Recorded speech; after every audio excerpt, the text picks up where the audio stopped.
नमस्कार, बहुत स्वागत है आपका। आप देख रहे हैं मॉर्निंग ब्रेकिंग न्यूज। मैं हूं आपके साथ ऋतु ज्ञानवानी। सबसे पहले बात हरदा की, जहां पर स्कूल से लौटती छात्राओं से आपत्तिजनक हरकत करने का वीडियो वायरल होने के बाद हंगामा हुआ। हिंदू संगठनों ने सराली थाने में आरोपियों के खिलाफ मामला दर्ज करने को लेकर प्रदर्शन किया।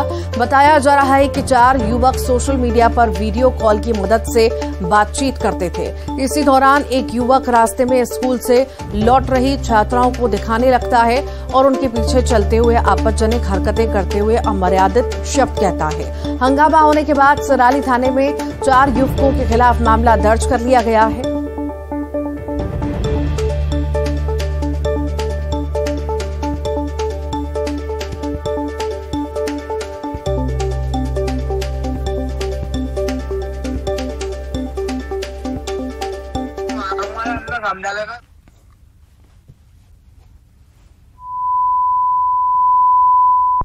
उक्त वीडियो में स्कूल की बच्चियों को स्कूल आते जाते समय कस्बा सिराली के 4 मुस्लिम लड़कों के द्वारा इंस्टाग्राम पर वो वीडियो बनाया गया है और उसमें अभद्र हरकतें भी कर रहे हैं तथा उनके द्वारा आपस में चर्चा भी जो कर रहे हैं अभद्र भाषा का उपयोग कर रहे हैं।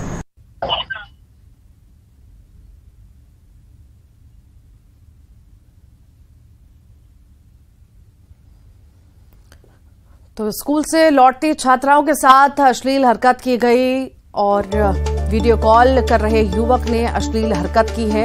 ये खबर आपको बता रहे हैं। ज्यादा जानकारी क्या है इस मामले में, प्रवीण तंवर हमारे साथ जुड़ गए हैं। प्रवीण, रात चलते बदमाशों की हिम्मत इतनी बढ़ गई है कि छात्राओं को छेड़ने से परहेज नहीं कर रहे, ना प्रशासन का डर है ना कुछ।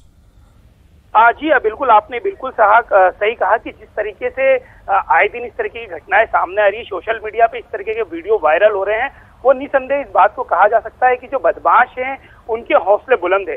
पुलिस और प्रशासन का उनको डर नहीं है। हरदा में भी कल ऐसा ही वाकया हुआ। सिराली जो एक बहुत छोटा सा कस्बा है, वहां पर एक वर्ग विशेष के 4 लड़के थे। उन्होंने इंस्टाग्राम पे लाइव किया और लाइव के दौरान उन्होंने जो स्कूल आती जाती लड़कियां थी उनको लेकर अभद्र कमेंट करे। जो उनकी चर्चा हो रही थी, जिस तरीके की भाषा का वो लोग उपयोग कर रहे थे, वो इतनी गंदी थी कि उसको हम कह नहीं सकते, सुन नहीं सकते, लेकिन इस तरीके की बातें वो कर रहे थे। और इंस्टाग्राम पे जो दूसरे युवक उनसे जुड़े हुए थे, उन्होंने उस वीडियो को रिकॉर्ड किया और हिंदू संगठन को दिया। हिंदू संगठन के लोग जो है देर रात वहां पर सिराली थाने पहुंचे और काफी हंगामा हुआ। पुलिस ने चूंकि वीडियो सामने आने के बाद भी तत्काल उन लड़कों पे कार्रवाई करना थी, लेकिन उन लड़कों को बचने का मौका दिया गया। एफआईआर हुई रात को, लेकिन लड़के जब तक पुलिस की गिरफ्त से बाहर हो चुके थे और फिलहाल पुलिस का यह कहना है कि उन्होंने पुलिस टीम गठित कर दी है और उन लड़कों की तलाश कर रही है।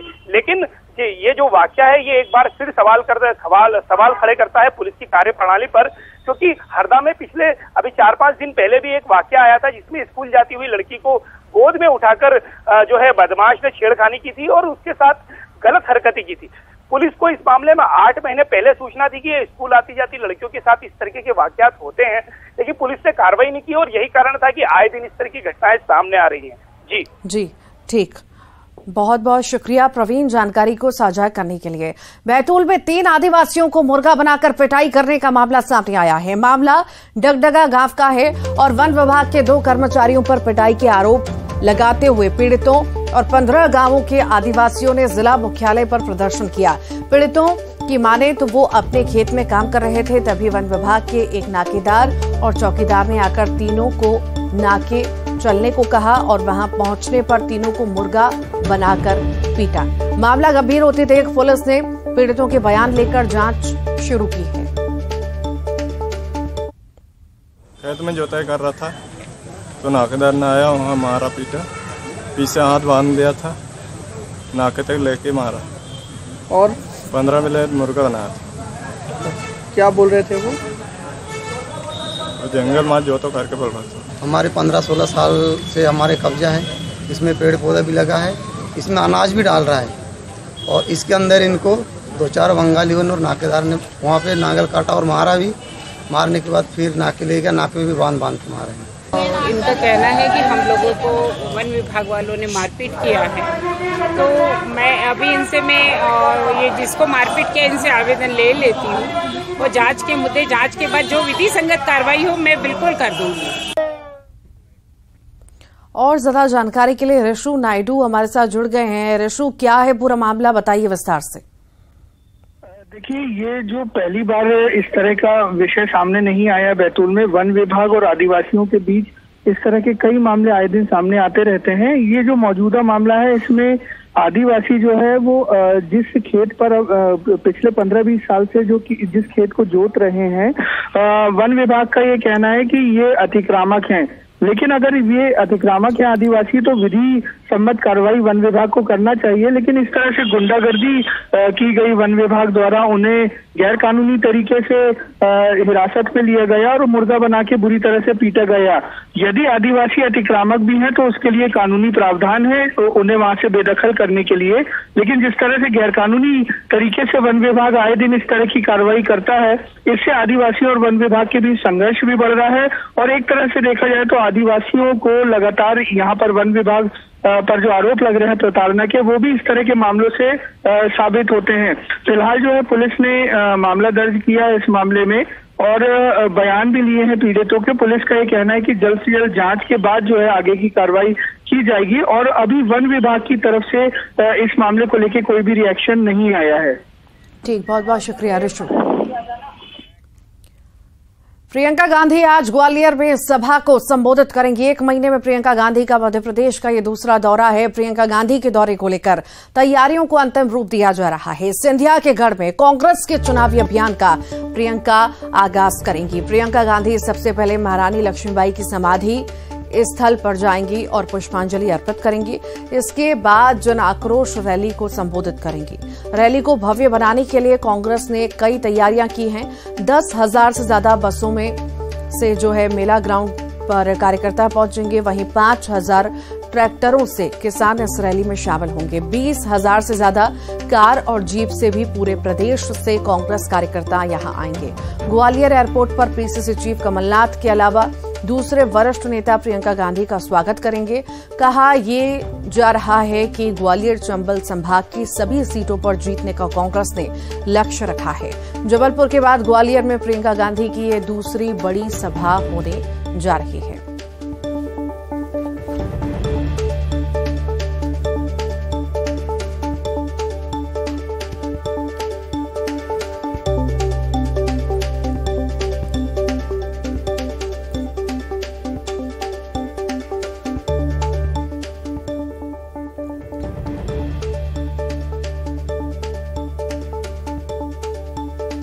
और ज्यादा जानकारी के लिए सहयोगी शैलेंद्र सभा स्थल से जुड़ गए हैं, तो वहीं सुशील कौशिक समाधि स्थल से हमारे साथ जुड़े हुए हैं। सुशील, आपका ही सबसे पहले रुख करूंगी। 1 महीने के अंदर दूसरी बार ये दौरा, खास ये दौरा होने जा रहा है प्रियंका गांधी का मध्य प्रदेश का। आखिर कितना खास रहेगा, कैसी तैयारियां की गई हैं और समाधि स्थल पर कब वो प्रियंका गांधी पहुंचने वाली हैं?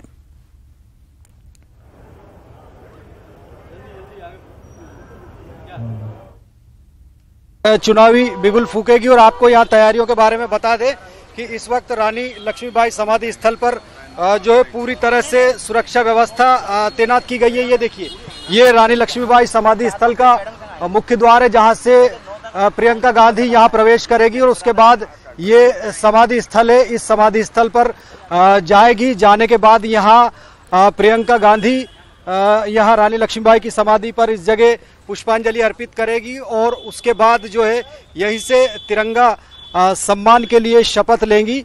और निश्चित तौर पर प्रियंका गांधी का मध्य प्रदेश में ये जबलपुर के बाद दूसरा दौरा है।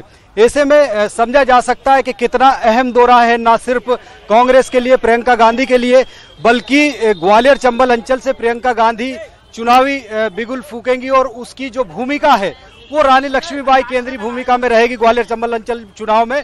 तो निश्चित तौर पर कहीं ना कहीं रानी लक्ष्मीबाई के बहाने कांग्रेस का जो निशाना है वो सीधे तौर पर ज्योतिरादित्य सिंधिया रहेंगे, क्योंकि ग्वालियर चंबल अंचल में जो 34 सीटें हैं उन 34 सीटों पर ग्वालियर चंबल में ज्योतिरादित्य सिंधिया का अच्छा खासा प्रभाव है। और यही वजह है कि ज्योतिरादित्य सिंधिया ने जब साल 2018 में कांग्रेस की सरकार बनी, उसे साल 2020 में बगावत करने के बाद गिरा दी थी। और यही वजह है कि कांग्रेस उस हार का बदला भी सिंधिया से चुकाना चाहती है।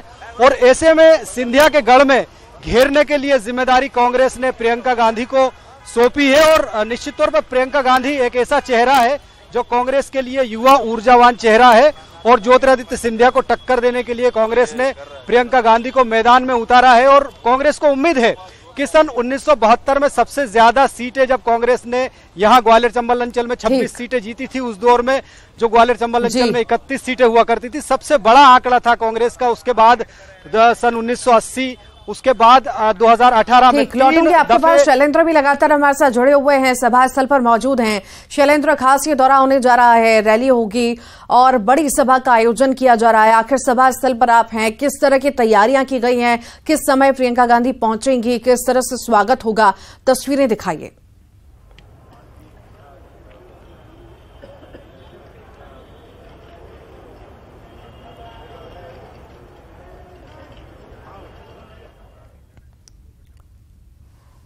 तो शायद हमारी आवाज शैलेंद्र तक नहीं पहुंच पा रही है, तो हम कोशिश करेंगे फिर से जुड़ने की। तस्वीरें आपको लगातार दिखा रहे हैं, जानकारी जो है आपको लगातार दे रहे हैं। आज प्रियंका गांधी का दौरा है, ग्वालियर का दौरा है, बेहद ही खास होने जा रहा है। आगामी चुनावों को देखते हुए ये बेहद ही खास ये दौरा है और बड़ी संख्या में इस कार्यक्रम में जो हैं कार्यकर्ता जुटेंगे।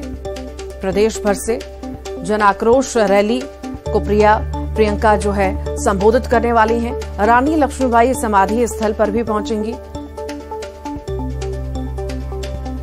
और बड़ी संख्या में कार्यकर्ताओं के शामिल होने की जानकारी है। 5000 ट्रैक्टर से किसान रैली में शामिल होंगे। 10 बसों से कार्यकर्ता मेला ग्राउंड पहुंचेंगे।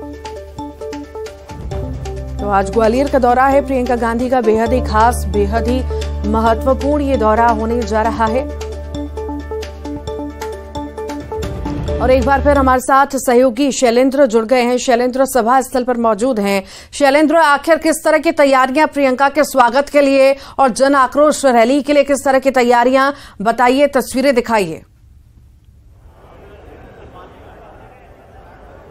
बिल्कुल ऋतु, मैं सबसे पहले आपको तस्वीरें दिखाना चाहता हूं कि उस मंच की जिस पर प्रियंका गांधी यहां पर संबोधित करेंगी। जन आक्रोश महारैली, ये मेला ग्राउंड पर यह कार्यक्रम आयोजित किया जा रहा है। तमाम जो तैयारियां हैं आप देख सकते हैं पूरी हो गई हैं।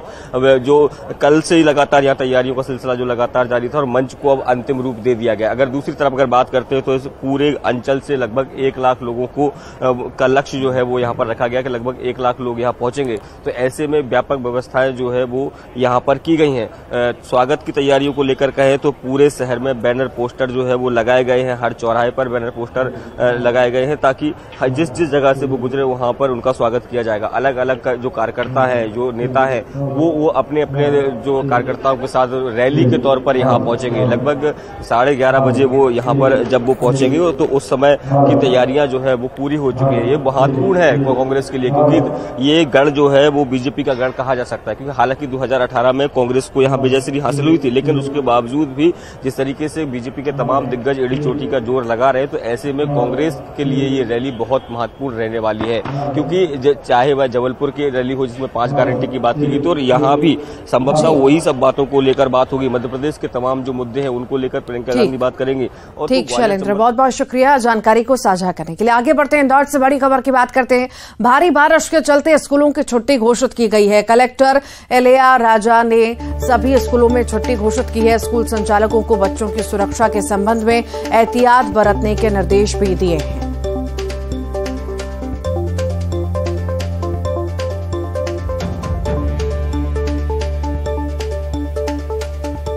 तो भारी बारिश के चलते स्कूलों की छुट्टी घोषित की गई है। कलेक्टर एलएआ राजा टी ने सभी स्कूलों की छुट्टी घोषित की है। स्कूल संचालकों को भी निर्देश दिए गए हैं। बच्चों की सुरक्षा के संबंध में इंतजामात पूरी तरह से रखने के निर्देश कलेक्टर द्वारा दिए गए।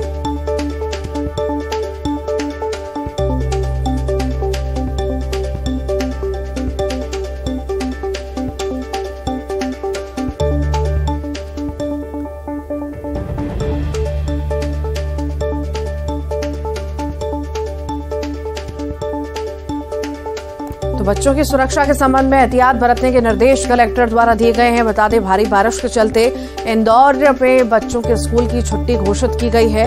भारी बारिश लगातार जारी है और हर कहीं हम देख रहे हैं पानी पानी की स्थिति बनी हुई है और इसी को देखते हुए कलेक्टर ने ये आदेश जारी किए हैं। स्कूल की छुट्टी के आदेश जारी किए गए हैं कलेक्टर द्वारा और स्कूल संचालकों को निर्देश भी दिए गए हैं। उन्हें कहा गया है कि बच्चों की सुरक्षा के संबंध में एहतियात बरतें।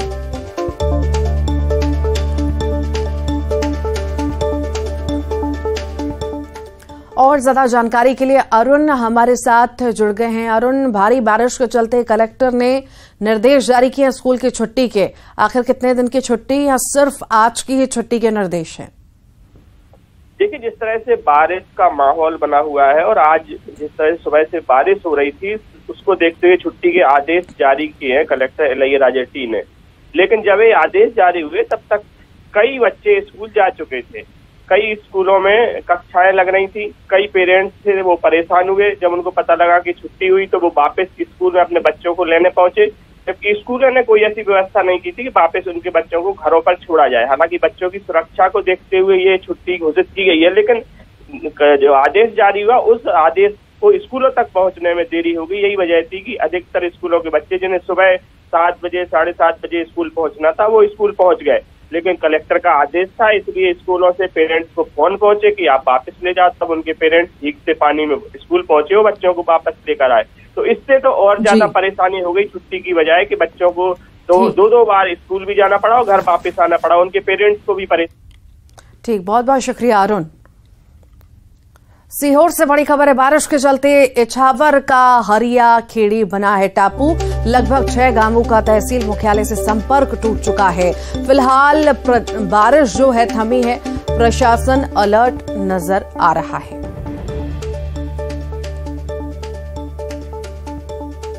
और ज्यादा जानकारी के लिए प्रदीप हमारे साथ जुड़ गए हैं। प्रदीप, बारिश के चलते हाहाकार मचा हुआ है, आखिर क्या स्थिति है, बताइए। ऋतु, सीहोर जिले में इस बार जो रुक रुक कर बारिश हो रही है उसकी वजह से बारिश की व्यापकता देखने को नहीं आ रही थी कि कल रात से जिस तरह से भारी बारिश का दौर लगातार सीहोर के इछावर क्षेत्र में जारी है, उसके चलते ऋतु जो है इछावर के लगभग 6 से 12 गांव जो है इस समय टापू में तब्दील लगा। उसी में एक हालिया खेड़ी गांव की तस्वीर न्यूज 18 इस समय दिखा रहा है, जहां हम देख रहे हैं किस तरह से पूरा पानी गांव के अंदर भरा हुआ है। पूरे गांव के अंदर इस समय जो है हाहाकार मचा हुआ है। लेकिन सबसे अच्छी बात यह कि बारिश का दौर अभी थमा हुआ है। इसके चलते हुए पानी उतरना शुरू हो गया, जिससे गांव में जो आपातकालीन स्थिति बन रही है वो अब थोड़ी दूर हुई है। जी ऋतु। जी ठीक, बहुत बहुत शुक्रिया। जशपुर से बड़ी खबर है। दोकड़ा फरसा बहार मुख्य मार्ग पर हाथियों का दल। सड़क पर हाथियों की मौजूदगी से घंटों मार्ग बाधित रहा। कांसा बेल वन परिक्षेत्र में 3 हाथियों का दल उत्पात मचा रहा है। शब्दमुंडा गांव के आसपास घंटों हाथियों की मौजूदगी रही। कटहल की फसल की वजह से इलाके में हाथी आ रहे हैं। वन अमला मौके पर मौजूद है।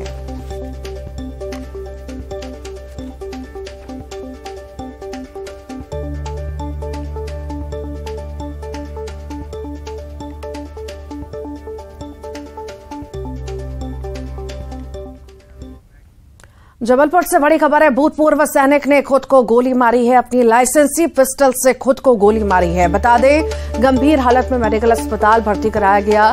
गोरा बाजार के कृष्णा होम्स में सैनिक विजय कुमार रहता था। सुसाइड की कोशिश की वजह का फिलहाल खुलासा नहीं हो सका है। गोरा बाजार पुलिस मामले की जांच में जुटी हुई है।